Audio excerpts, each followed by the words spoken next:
You know Triforce Heroes? That random multiplayer Zelda game for the 3DS that no one played? Well, what if I told you that this is a hidden gem for the 3DS and that you should absolutely try it? You'd probably think I'm crazy for saying that. Yet here we are. Triforce Heroes is the most underrated Zelda game out there, and here's why. Now, what is Triforce Heroes? Well, it's a 3-player Zelda game made in 2015, with a big focus on style, a theme that you'll see in its mechanics and story. The game is cut up into 8 worlds with each 4 levels. Every level gives you a choice of 3 items at the beginning to split up between the players and get through the 4 layers of that level. You will have layers where you have to defeat enemies, solve puzzles, or both. Sounds more like a Mario game than anything, right?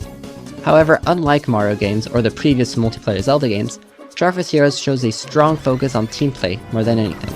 Instead of competing for who gets the best score like in Mario 3D World, or who has the most rupees like in Four Swords, you want to work to cooperate, to stay alive, and to fight simple enemies, notably thanks to this game's totem and shared life mechanics.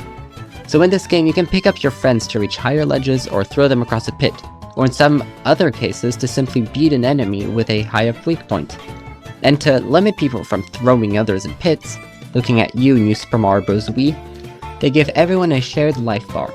All of this culminates in an experience where you want to help each other to get to the end of the levels instead of competing for it, which leads to my next point. Triforce Heroes has absolutely fantastic level design.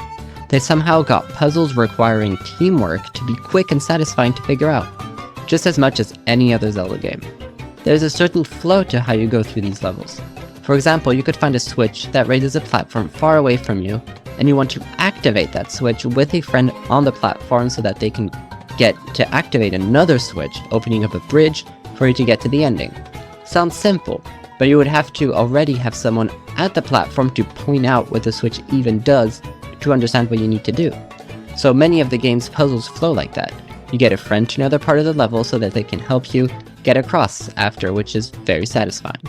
The items help keep this fresh, with new mechanics giving different ways of progressing through the dungeons.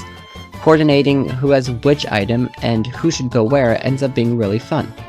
Unlike the items, you can get more permanent upgrades to your arsenal with the outfits, giving different effects like more health, a better bow if you do get the bow, or better stamina.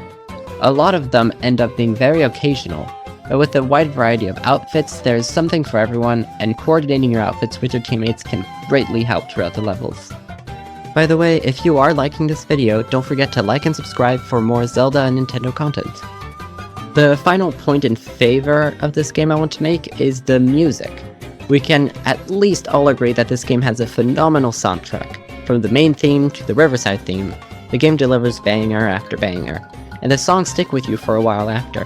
It's somehow one of the most original soundtracks in the series, with its completely different style, having fully original songs. I urge you to go listen to this soundtrack.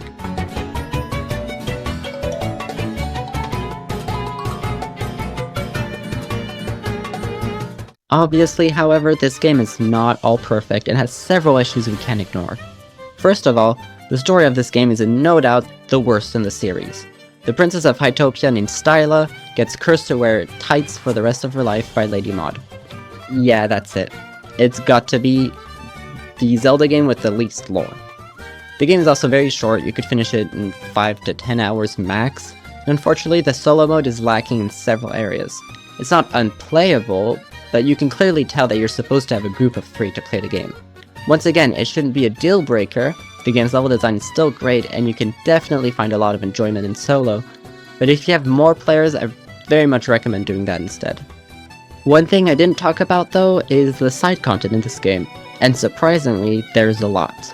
First of all, every main level has 3 extra challenge modes, ranging from having less hearts to having the lights trimmed off. These are great to go through with a group of friends who already knows the game to just chill out. These aren't particularly difficult, but offer a fun twist to the main game, and add a lot of replayability.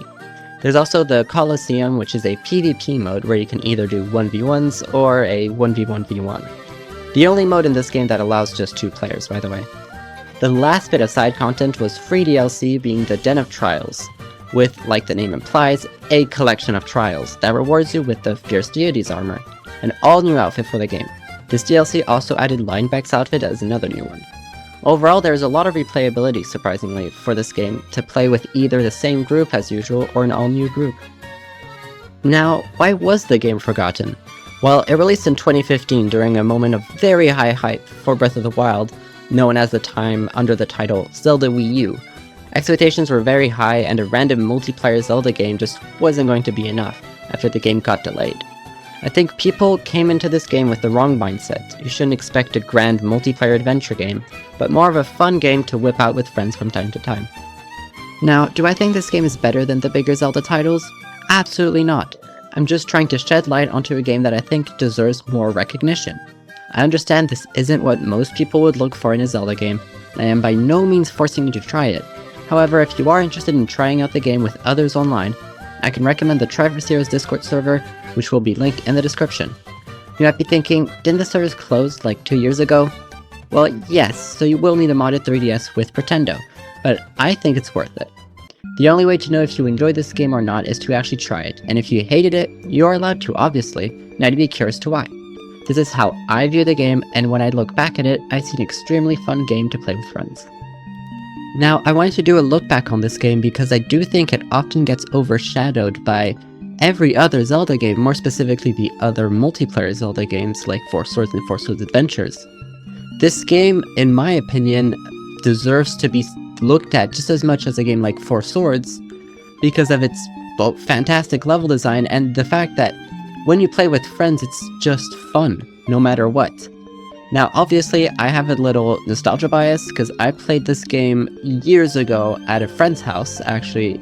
Numsvasaldis, if you're watching, it was at your house that I first played this game, and I still remember playing it.